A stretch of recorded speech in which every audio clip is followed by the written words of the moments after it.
Estar bem informado tem um custo. Não estar, custa muito mais. André Ventura e António José Seguro estão na segunda volta. E cada detalhe conta. O palco das eleições é no Observador. Acompanhe passo a passo. Assine hoje o Observador e garanta acesso a todos os artigos, agora com 40 € de desconto. Saiba tudo em observador.pt.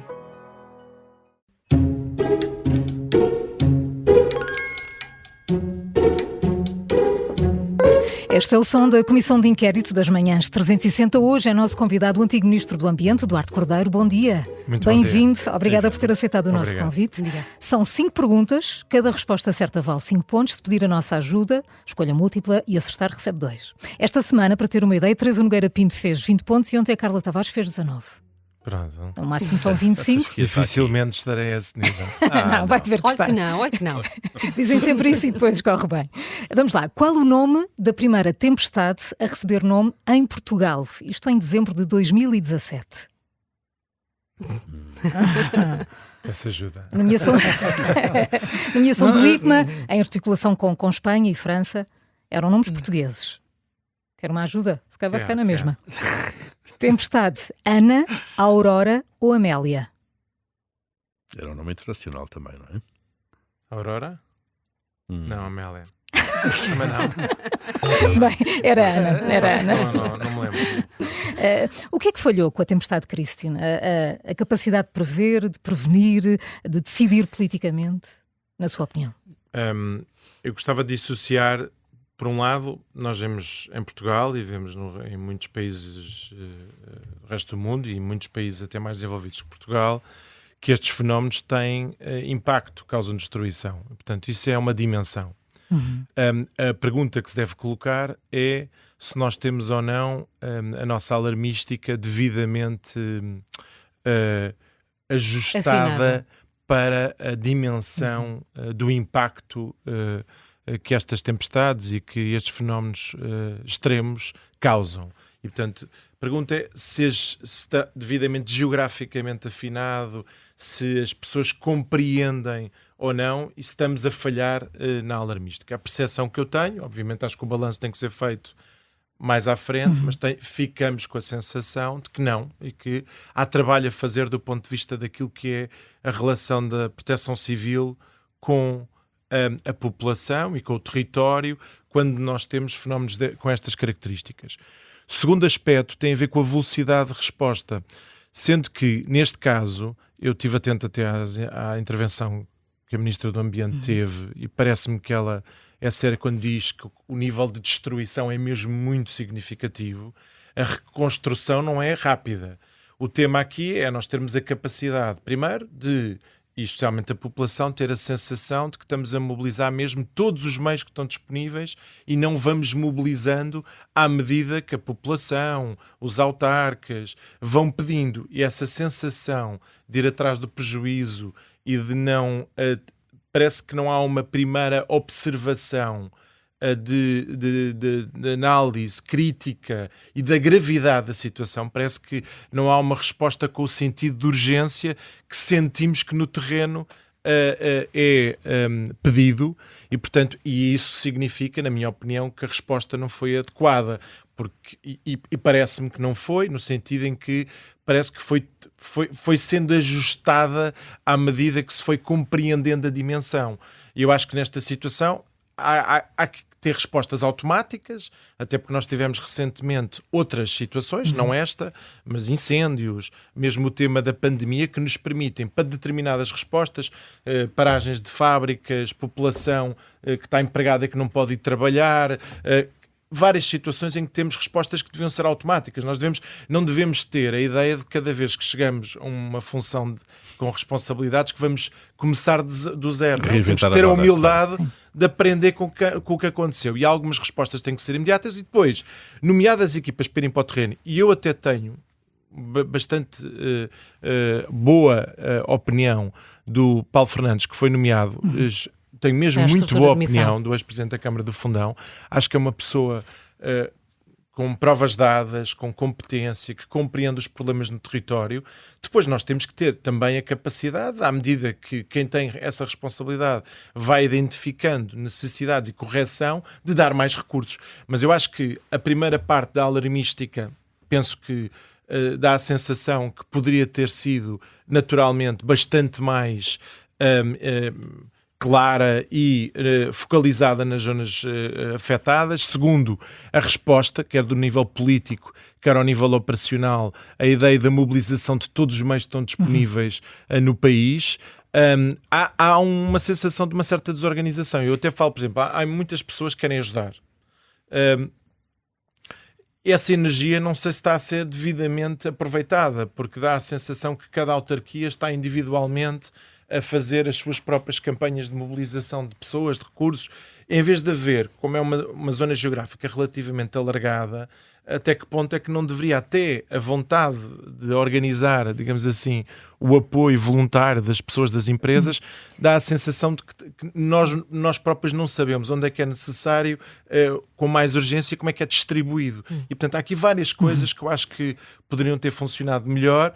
Acho que ainda há tempo de corrigir. Pois há outros aspectos que são um bocadinho difíceis de compreender, quer dizer, nomeadamente o facto de a população estar sem comunicações durante tantos dias, e não haver soluções de recurso que permitam pelo menos mitigar enquanto está a ser reconstruídas, digamos assim, as infraestruturas. Portanto, eu diria que a destruição é difícil de evitar.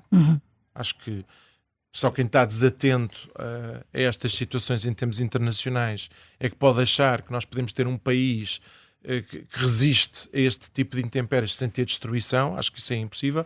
Quanto às respostas, acho que houve, e depois também houve aqui uma falha mais de natureza política entre a percepção que o Governo, como dizia o ex-Primeiro-Ministro, Secretário-Geral das Nações Unidas, António Guterres, nunca temos uma segunda oportunidade para causar uma primeira boa impressão. E o Governo aqui não causou uma primeira boa impressão porque projetou a ideia, está mais preocupado com a dimensão comunicacional do que propriamente dita com a resposta. E eu acho que isso também projeta uma ideia negativa relativamente a quem está no terreno e está a sofrer de forma dramática. Eduardo Cordeiro, em relação às eleições, que são já este domingo, o mau tempo que se prevê pode ter impacto no resultado das presidenciais? Já há ameaças de boicote? Pode. Eu não tanto pelos boicotes. Acho que o boicote é um apelo dramático de quem está a viver uma situação muito difícil e está a querer chamar a atenção.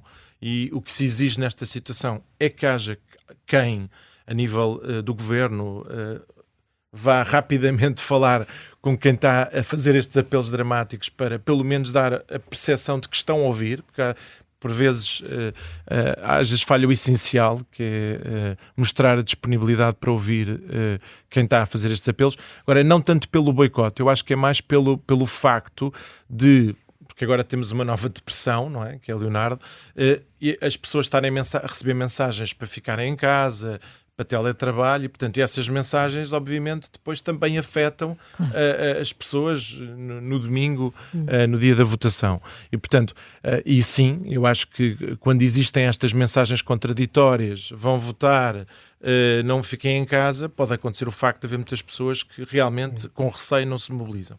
Por isso é que eu acho que é muito importante, de agora até domingo, haver, também não estou a ver isso a acontecer, da parte da Comissão Nacional de Eleições, com a Autoridade Nacional de Proteção Civil, uma comunicação relativamente à possibilidade de poder votar em segurança, eventualmente olhando para as previsões meteorológicas de domingo, recomendar quais é que por zona do país são as melhores horas para ir votar. Ou seja, há um conjunto de comunicações que nós temos que nos habituar, digamos assim, a ter. E eu não estou a ver isso a acontecer. Portanto, tenho sempre algum receio de que estas duas mensagens que gerem esse efeito de desmobilização, e depois, se houver uma desmobilização, obviamente, quem tem a maior capacidade, digamos assim, de ter de cativar o seu eleitorado. De ter um eleitorado mais, quer dizer, uma parte, não é que, na minha opinião, aqui neste caso nas eleições, na segunda volta até está a acontecer que quem está a crescer bastante mais não é quem tem uma base eleitoral mais fixa.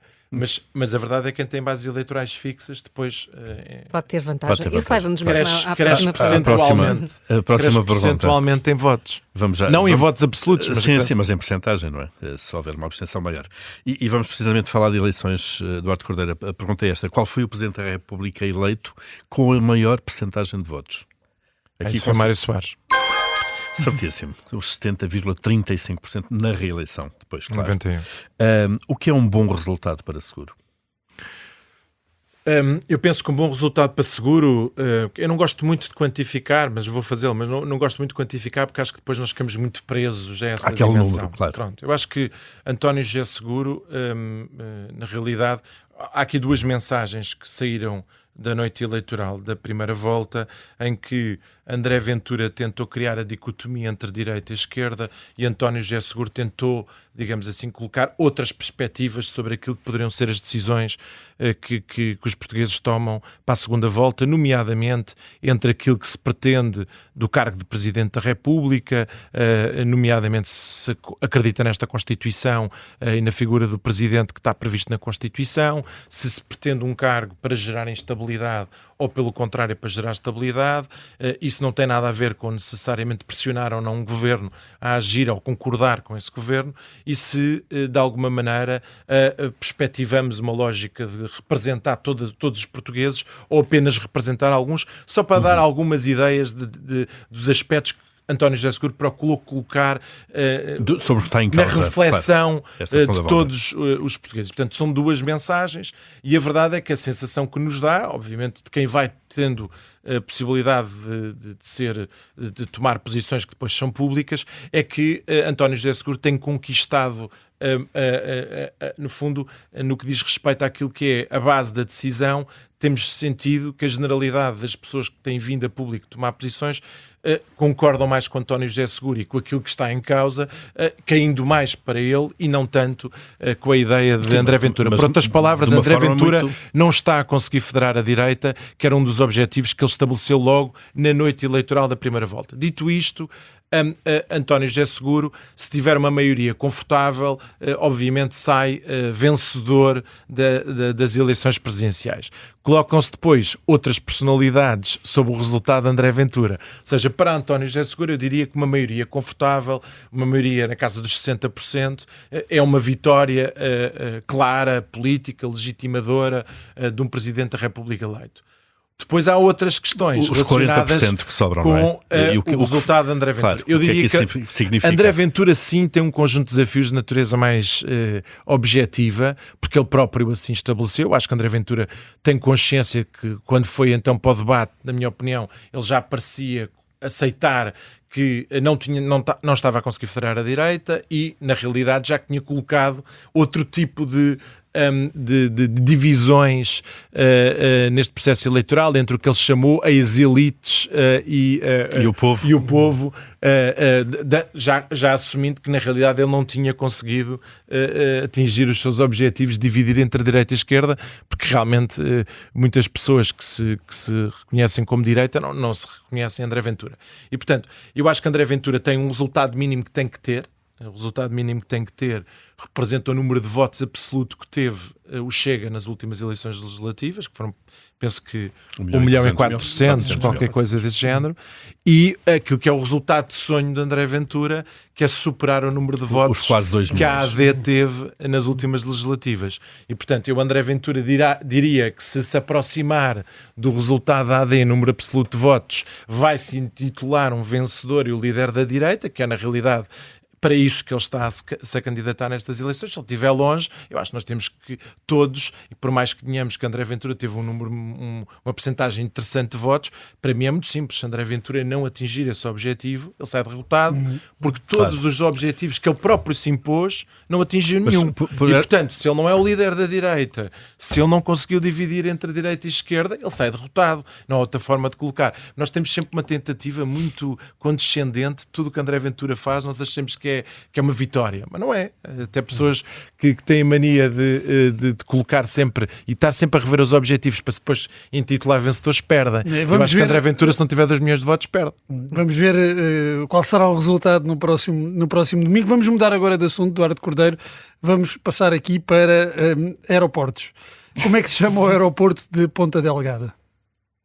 De Ponta Delgada.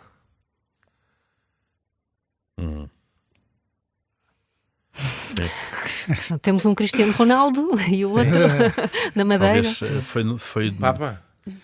João Paulo II? Exato. E dizem que foi o Mota Amaral que o batizou. Dava aqui uma pista de alguma maneira. Amaral, claro. Bem, ainda há pouco falámos da Assembleia da República quando eu fui deputado. Foi Mota Amaral? O primeiro. Já foi há uns anos. Há pouco estávamos a falar da resposta do Estado a situações de emergência, mas a verdade é que também parecemos falhar quando são situações que exigem um planeamento que não é uma resposta urgente. Porquê é que andamos há 50 anos a adiar a construção do aeroporto de Lisboa? Porque o nosso país tem uma dificuldade muito grande, na minha opinião, de gerar compromissos entre quem é governo e quem é oposição, porque quem é oposição tende sempre a colocar-se no papel de procurar não tanto comprometer-se com decisões difíceis, mas cavalgar naquilo que podem ser falhas ou erros. E, portanto, neste caso aqui fomos vendo que os partidos políticos foram mudando de opinião. É mais fácil falar sobre o PSD, mas o ridículo de Pedro Passos Coelho, o governo de Pedro Passos Coelho, ter fixado uma localização e depois a seguir, o governo a seguir vai para a localização desse governo e entretanto o PSD mudou de opinião. Portanto, não tem sido fácil estes entendimentos para naturezas estruturais. Eu acho que nós tínhamos que ter a capacidade. André Ventura aproveita-se, porque depois... Era precisamente por aí que claro, queria curiosamente, ir. Porque o que está a dizer é que... É o contrário do que ele diz, porque ele diz é que há sempre um entendimento dos partidos do sistema e ele é contra esses entendimentos permanentes. Eu digo o oposto. É a prova de que o sistema tem falhado. Faltam entendimentos entre os países dos partidos do sistema, porque há matérias de natureza estrutural que exigiam entendimentos e a capacidade de não mudar. Mas isso é a prova também da falência do sistema ou das falhas do sistema, essa incapacidade de entendimento. Sim, com o sistema, estamos a falar da democracia, não é? Ou seja, sim, mas dos dois principais partidos. Sim, eu acho tem sido governo. Eu acho que também, de alguma maneira, nós temos alguma dificuldade com decisões que têm durações temporais de execução de muitas legislaturas. São nessas que nós vamos verificar onde este tipo de decisão mais falha. E que são as decisões estruturais. São estruturais. E eu acho que tem que haver essa capacidade de entendimento. Já se tentou por várias vezes, inclusivamente, criar enquadramentos de planos de infraestruturas no Parlamento, mas que depois, quando chegamos à conclusão, de repente cabe lá tudo. Não, em vez de ter 3 ou 4 obras estratégicas, de repente, olhamos para aqueles planos e estão lá 50. E, portanto, também não...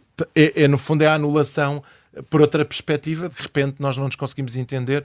Porquê? Porque temos uma grande dificuldade e cada vez mais, eu acho que esta questão da extrema-direita ter hoje um peso no voto, com a impopularidade das decisões. Porque sim, quando nós tomamos uma decisão e decidimos que há algo cedo, alguém não vai gostar. Exatamente. Claro. E portanto, eu acho que nós temos falta de maturidade a lidar com a impopularidade das decisões. Temos que ter muito mais serenidade a aceitar que não dá para agradar toda a gente. E há uma tentação para quem está na oposição de querer. O mesmo acontece relativamente a decisões difíceis, por exemplo, que afetam corporações em Portugal. Não há forma de nós resolvermos. Estou-me a lembrar, por exemplo, da área da saúde. Não há forma. Nós continuamos a aceitar que temos um número de aberturas de vagas de médicos e de especialidades bastante abaixo das nossas necessidades e não há forma de nós nos entendermos e dizer, a decisão não pode ficar na ordem profissional. Não pode ficar na ordem profissional. Isto leva-nos quase à próxima pergunta, que tem a ver com cinema. Quem é que realizou o filme Platoon, Os Bravos do Pelotão? 1986, já foi há algum tempo. Mas deve ainda ter não visto. Estava no Parlamento. Mas deve ter visto. Com o Charlie Chin, não é? Sei perfeitamente, e com Marlon Brando. Não, esse não, desculpa, isso é o Apocalipse, não, estava o Platoon dos Bravos do Pelotão. Platoon. Quer ajuda? Quero. Oliver Stone, Martin Scorsese ou Clint Eastwood? Oliver Stone. Pois foi. Eu, cinema, até sou uma pessoa bastante. Gosto bastante. Gosta bastante. Aqui por falar em pelotão, o Duarte Cordeiro está no pelotão para assumir um dia a liderança do Partido Socialista?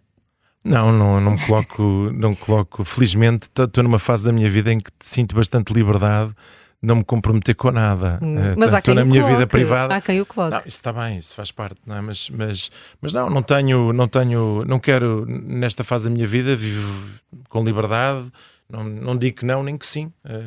Neste momento tenho nesta desafios. Fase da minha vida. Houve alturas que eu não tinha tanta liberdade, porque desempenhava cargos públicos e partidários que de alguma maneira faziam-me estar comprometidos com a liderança, com o governo, e, portanto tinha consciência. Eu sempre fui uma pessoa nesse sentido de equipa, e quando assumi essas responsabilidades tinha noção de que estava comprometido com o coletivo.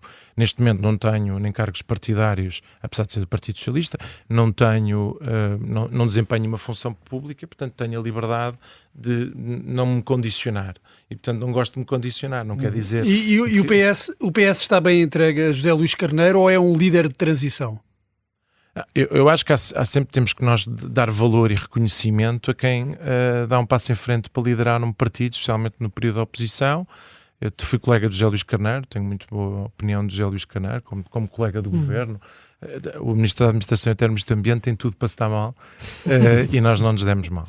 E também passámos por bastantes desafios e situações complexas, e nomeadamente temas dos incêndios, e entre a prevenção e o combate, e sempre tivemos uma capacidade de nos entender, e portanto tenho uma avaliação muito positiva do José Luís Carneiro, e sinto o reconhecimento de quem teve a coragem de assumir um papel de líder do partido. E, portanto... Nesse momento mais complexo. Duarte Cordeiro, vamos avançar para a última pergunta. Vamos recuar um bocadinho. Tem 12 pontos neste momento. 12 pontos. Okay. Pode chegar aos 17. Já é positiva. Em 1955, a canção Tutti Frutti foi o primeiro grande sucesso de que músico? Se calhar eu pensei nesta pergunta. Eu pensei de repente já leva-me. Passámos dos bravos do pelotão. O Bruno canta um bocadinho, que é para o Duarte Cordeiro perceber qual é a música. Depois, quando os microfones estiverem fechados. Uma ajuda? Sim. Então, Buddy Holly, Chuck Berry ou Little Richard? Também dificultei. É verdade. Revela bem. Queria ir buscar aqui. Como essa expressão desapareceu da minha cabeça. Não sei que pergunta virá, mas pronto, para dar nota que não dedico muito pouca atenção a essa expressão.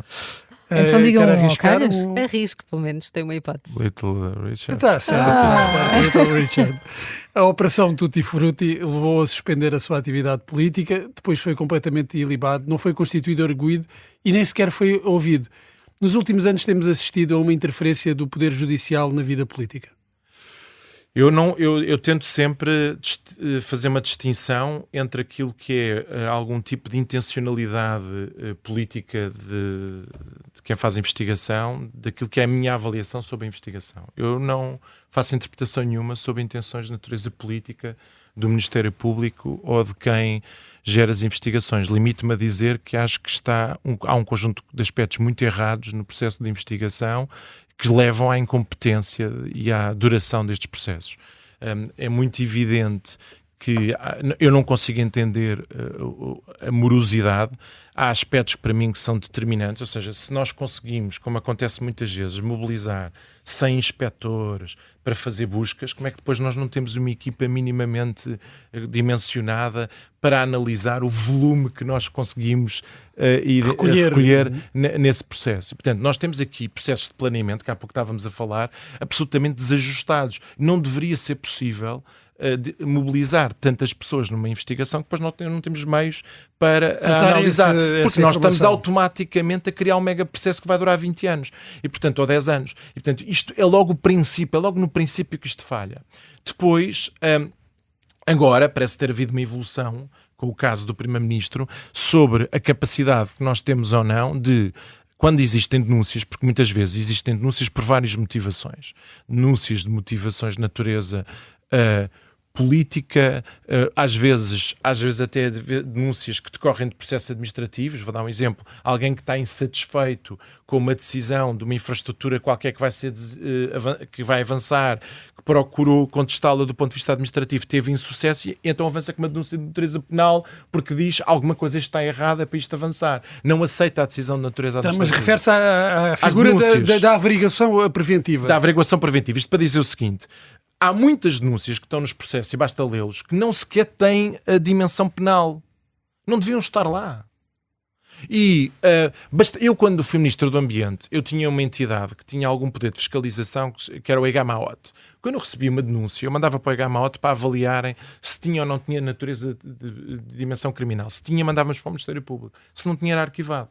Eu não consigo entender como é que, se uma denúncia vai direta para o Ministério Público, não há aqui um mecanismo que faça exatamente o mesmo. Pronto. Aparentemente passou a haver, não é? Mas, Duarte Cordeiro, com a situação do Primeiro-Ministro passámos a ter uma regra, porque antes não havia, houve a situação do Primeiro-Ministro e agora o Ministério Público veio anunciar uma regra. Não deixa de ser curiosa a forma como as regras são construídas. Foi aplicada também a Pedro Nuno Santos. Foi aplicada também a Pedro Nuno Santos, aparentemente depois. Pronto, mas só foi anunciada depois da situação do Primeiro-Ministro. Portanto, dizer não deixa de ser curiosa a forma como nós construímos regras em Portugal. Analisamos um caso de um Primeiro-Ministro, depois construímos uma regra. Mas construída a regra, eu até acho que tem benefícios nós evitarmos que toda e qualquer denúncia se constitua num processo, porque isto tira-nos energia e capacidade e foco. Nós não temos equipas assim tão grandes para conseguir estar a investigar 400 processos em Portugal. Portanto, o Ministério Público, na minha opinião, tem um problema seríssimo de organização e de competência. Seríssimo. E, portanto, nós temos que olhar para ele... Pode destruir carreiras políticas. Não, sim, eu já nem falo disso. Para mim, preocupa mesmo. Eu até vou parafrasear, preocupa-me o crime. Porque eu não quero que seja o André Ventura o único a dizer que se preocupa com o crime. Eu preocupo-me com o crime. Eu quero que as pessoas que cometem crimes sejam apanhadas. Olha, se eu tenho equipas de investigação que estão totalmente dispersas e que não conseguem ter foco e que não conseguem fazer as coisas em tempo, nós, na realidade, estamos a desviar-nos daquilo que é o nosso foco. E, portanto, eu preocupo-me com o crime.